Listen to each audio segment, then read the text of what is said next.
Rizal Province. Of course, the Golden Coolers will be facing the Sarangani Marlins later on in our main game. And later on at 6 o'clock p.m. may Bacor at Bacolod rin tayo. For getting this team to run. And that vaunted defense of the Shoemasters getting a steal on that offensive set of Bicol, and Jason Strait finishing the play for them on steal. And then the run out, Eloy Tan recognizing his big man, running the floor, getting it to Jason. Cross-court pass to Casajeros is free for 3, and that is money para kay RR Casajeros. Oh, just classic execution there of the side ball. Been their top scorer ever since James Martinez has left. For the Bicol Volcanoes. Now we turn you over to Miss Andrea Endicio for her first report. Even with the kind of situation that they are in, hopeful pa rin sila sa ensayo at ready lang kung sinong bunutin. Pero aminado nga siya na mabibilis at mga bata, yung mga medyo may edad na. Ganun pa man daw, hindi daw yung reason para i-let go na lang nila ang game na ito. And as much as possible, they will still try to get another win. Victory as against 21 losses this season. And the way they've been playing this year definitely could not catapult them to a spot in the postseason as Brian Ilad knocks down their first loss in 6 games. As you see, that was a setup by Alfred Gayosa to Brian Ilad. Yeah, good read by Gayosa there, seeing that double. Ba kayo na rin a run for screen and roll actions? Yeah, meron. We have that. We definitely practice 2-man games and anticipation of how we're going to be covered, like taking care of the ball. So, it's really just the offensive run out there that's extending the lead to 4, 12 to 8. Here you see ball falling right in the hands of Jason Strait on that occasion, their last game, and he has been quite a revelation this season, si Marwin Janicio. Oh yeah, and we talk about Marvin, heavy bomber. You got another heavy bomber in Muntinlupa too, Jail De Los Santos. What's been very impressive about him is the development of his outside shot. Yeah. And developing those middies actually will help him a lot. Max Sevilla and Huawei Scotia actually played alongside each other. And so, napakalakas nung ilalim mo yung dalawa yung combination. Volcanoes on the run. Transition defense right there for Marikina, and there seems to be physical. This guy can be, and he's jostling inside. He's got that post up ready for him, and just baited him into that action. Sabi nga nila, usually yung bumabawi yung nahuhuli. Oh, correct. Run here by Bicol. They're down only 5 points. Oh, that's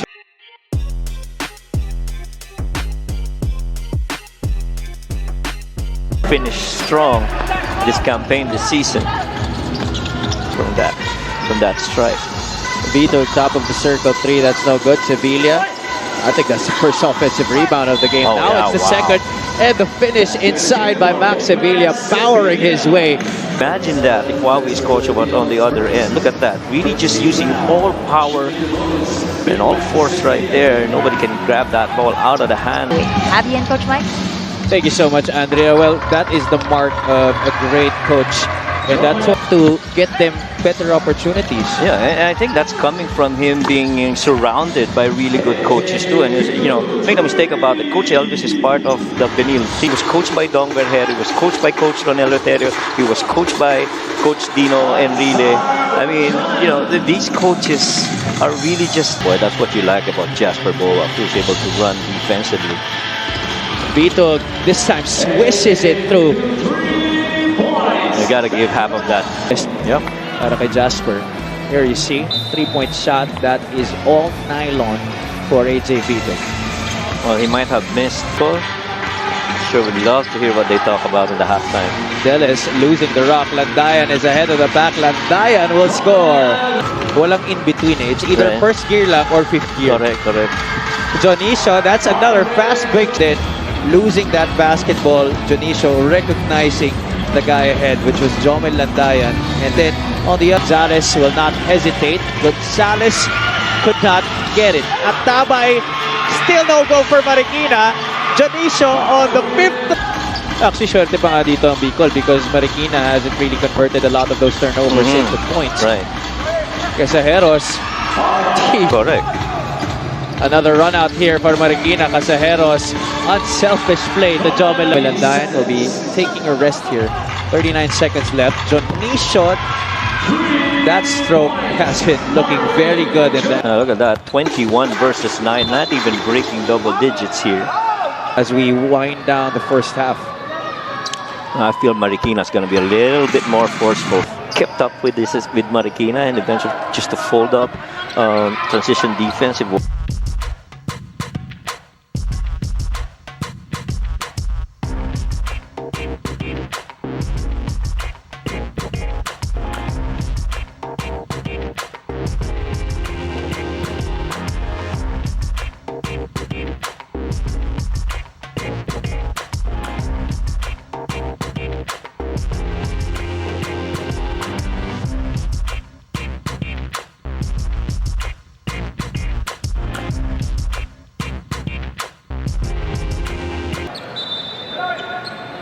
Bicol will be called for a technical. Be taking the technical free throw. Alcharo Jan and Jason Strait. Meanwhile, Bicol has RJ Deles, AJ Beat. Strait having a little problem with that basketball. Kicks it out. Cornelos with a roadblock. No look pass inside to Jason Strait. Oh, that's not just really no Intentional, the pun. Exceptional yeah, pass right. of the game is brought to you by Barangay de Leia, the official hotel and resort of the Mpbl. Eloy Tan to J-Sib rebound here for Marikina. Strait passes up on the pull-up. Tan does the same with Jan. Push shot, no good. Gets it back. The drop step. This time a more decent hook shot. And then come maybe the second or third quarter, that's when all things crumble down. Right. At tagtutuloy-tuloy na yan hanggang final buzzer. It's almost like Sa Marikina, as you see there, powering his way to 2 points against two Bicol defenders. But 48 to 24 is the score. Well, that's always something to get inspired about. Here, his team has not been playing inspired basketball. They're down by a whole lot, and said the same thing also in the last game. I mean, he continues to play because he wants his kids to see him play and be inspired by him. yeah, he wants to set the example na habang daw kaya niya pa maglaro, pakita niya na anak niya. Iba pa rin yung leadership by every time if you're Bicol now, if you want to come back. Roy tries his luck from the outside. Finally a 3 for the Volcanoes. Been a long time. Dan the kick out. Joe drives. Strong move to the basket. Close out. Try to get it from behind. Gonna finish with a glass attempt. Oh, he has really flourished under the tutelage of Coach Elvis Tolentino. Ito si Joe Gomez de Llano. Gayosa, can he finish? He can't. Gets his own miss. 3 Marikina Shoemasters there. Napaganda pa para kay Alfred Gayosa. And one opportunity for the former Arellano University chief. Shares scoring honors here in this game with AJ Vitug. Straight getting the pass underneath, and that's an easy 2. Vitug short on the 3-point shot. No transition defense in front of J.R. Chavez. That's what you get when you're behind on defense. On you. He's right there out in the open floor. Nothing in front of him. You just can't be doing that. And when you go for the foul, no, you making him think again on that point of attack. Straight. That's another. Those point-blank shots have come up plenty in the third quarter for Jason Strait. Now you gotta push it down if you're Bicol.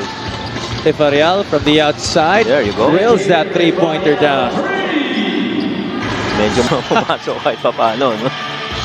Bicol Express, ika nga. Yep. Para kay Nicky Tefarial. But J.R. Chavez says he may not have that.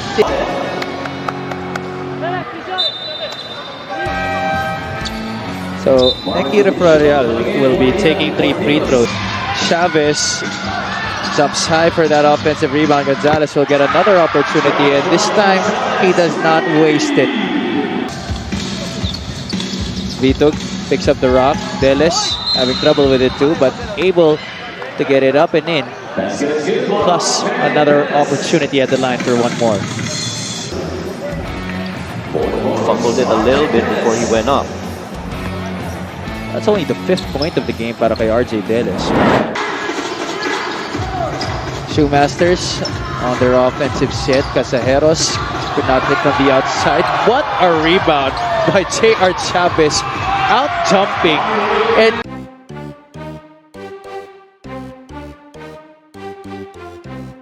Wars.